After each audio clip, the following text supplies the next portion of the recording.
Et ma passion, c'est principalement les peuples autochtones, les peuples indigènes, qui essayent en tout cas de rester les plus proches d'une vie en harmonie avec la nature, dans l'essentiel.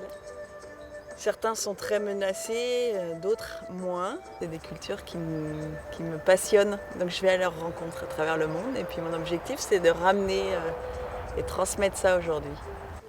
Mais en même temps, c'est leur rapport à la nature, leur rapport au temps. Il y a une intemporalité, puisque chez eux, le temps n'est pas linéaire, il est circulaire.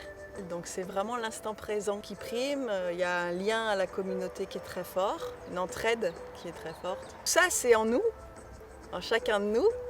On a tous ça. Par contre, je pense qu'on s'en est beaucoup déconnecté.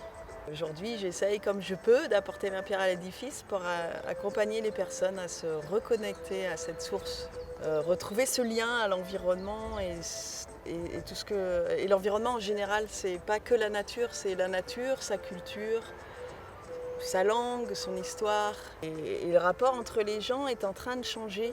Et il y a un côté très individualiste et en même temps j'ai besoin de l'autre parce que c'est de plus en plus dur. Donc c'est souvent dans les moments de grosse crise qu'il y a une énorme créativité. Alors, l'objectif c'est pas de dire eux ils font mieux que nous ou nous on fait mieux qu'eux, mais ensemble faisons quelque chose.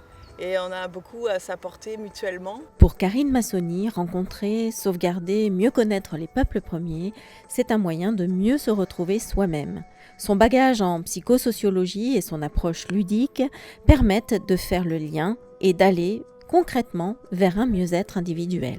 Permettre à chacun ici de se reconnecter euh, à soi. Moi, j'accompagne la personne à mettre en mots, à créer, à valoriser son potentiel par des activités créatives, où on est à la fois à la découverte de soi, mais à la découverte d'une autre culture indigène. Et c'est aussi se l'approprier, en fait, tout simplement.